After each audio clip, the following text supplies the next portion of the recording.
I'm not gonna sit here and pretend that everything is fine anymore. The air in the living room carried a weight that pressed down on my chest, thicker than usual. I sat on the couch with my laptop perched across my knees, its screen glowing like a beacon in the dim light. My thumb hovered over the play button, trembling, just as the front door clicked open. Sarah's gym bag hit the floor with a dull thud, her sneakers squeaking against the hardwood. "Hey, babe," she called out, her tone overly cheerful, too bright, like a light bulb flickering before it burns out. I didn't answer. I couldn't. The video on the screen had already stolen my voice, my breath, my certainty. She stepped into the room, her ponytail swinging, sweat still clinging to her forehead. Her smile faltered the moment she saw me, really saw me.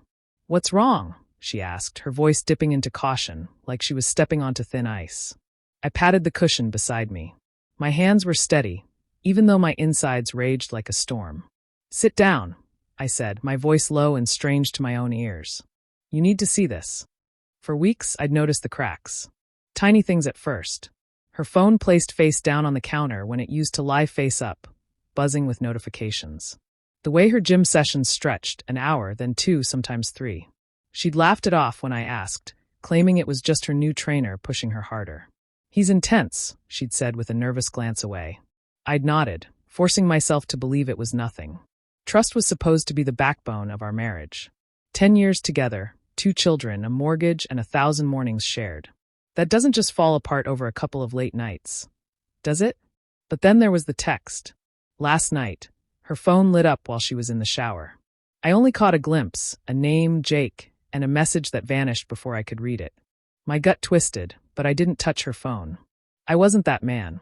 Instead, I lay awake, listening to her steady breathing beside me, while questions clawed at my mind. This morning, I crossed a line I swore I never would. I checked her gym's social page. Now she sat down, her thigh brushing against mine, a warmth that suddenly felt foreign. The scent of lavender body wash clung to her, mixed with something sharper, almost electric. I pressed play.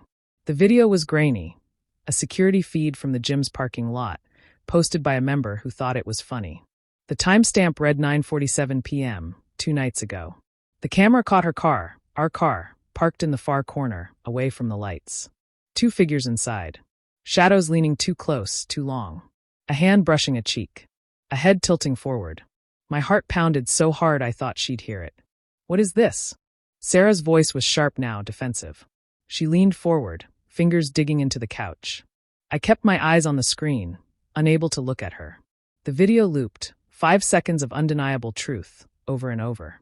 "Who sent you this?" she demanded, as if that mattered more than what was in front of us. "You tell me," I said slowly, each word heavy as a stone dropped into still water. "Who's in the car with you, Sarah?" She froze, the kind of freeze that says everything before a word is spoken. Her breath hitched, and for a moment I thought she might cry. I wanted her to. I wanted her to break, to pour out apologies, to give me something I could hold on to. But she didn't. She straightened, jaw tightening. "It's not what you think," she said, her tone now steady, rehearsed. "It's just Jake. We were talking.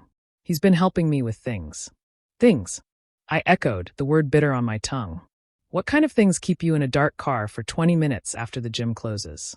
Her eyes flicked to the screen and back to me. "You're blowing this out of proportion." "It was nothing. You know how I get when I'm stressed. I just needed someone to talk to." Upstairs, the kids were asleep. Their soft breathing was a distant reminder of everything at stake. I thought of Emma's crayon drawings on the fridge, Liam's soccer games we cheered at together. I thought of the vows we'd written, promises to endure storms, not create them. A dull ache spread in my chest, like a bruise I couldn't remember getting. I wanted to believe her. God, I wanted to, but the shadow in that car wasn't just talking. It was leaning, touching, lingering. It was betrayal, captured in grainy black and white. "Why didn't you tell me you were stressed?" I asked, my voice cracking despite myself. "Why him? Why not me?" She looked away, twisting the hem of her shirt. "You've been busy. Work, the kids. I didn't want to burden you." "Burden me?" The words came out louder than I intended, sharp enough to make her flinch. "Sarah, I'm your husband. That's my job, not his." Silence swelled between us, heavy and suffocating. The video looped again, a cruel metronome. I stood, needing space, needing air. The living room felt too small, its walls closing in. I walked to the window, staring out at the streetlights, their glow blurred by the fog in my head. How long? I asked, my back to her. It's not like that, she said quickly, too quickly. It was just a moment. A stupid moment. It didn't mean anything. Then why hide it? I turned, my voice rising. Why keep it from me? Why lie? I didn't lie, she snapped, standing now, her cheeks flushed. I just didn't think it was worth mentioning. It was nothing. Nothing doesn't look like that, I said, pointing at the laptop. Nothing doesn't make you forget your family. The fight spiraled, our words sharper with every exchange. She swore it was only once. A lapse in judgment. She swore she loved me, that she never meant to hurt me. But little pieces slipped out. Late-night coffee, a shared laugh, a moment of weakness. Jake wasn't just her trainer. He was her confidant. Someone who listened when I was too distracted. Every word was a shard, slicing through the life we'd built. I thought of all the mornings I kissed her goodbye, all the nights I held her close, blind to what was happening. I thought of the trust I'd poured into her, like water into a vase already cracked. And then came the twist, the one that shattered me. I ended it, she whispered. That night in the car, I told him it was a mistake. I chose you. I stared at her, the woman I'd loved for a decade, now a stranger with tears streaking her cheeks. Chose me?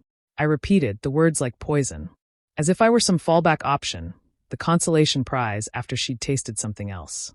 The video froze on its last frame, her silhouette leaning toward his. I wanted to scream, to smash something, to rewind time. But all I could do was whisper. You already broke us. The house was quiet, the kids still asleep, unaware. Sarah sank onto the couch, her face buried in her hands, sobbing softly. I stood by the window, my heart a hollow drum. The betrayal wasn't just the act itself. It was the secrecy. The choice to let someone else in where I should have been. I didn't know if I could forgive her. I didn't even know if I wanted to try. But as I looked at her, broken, human, I realized the truth. Love doesn't collapse in a single blow. It unravels slowly, until all you're left with are threads in your hands, wondering if they can ever be woven back together.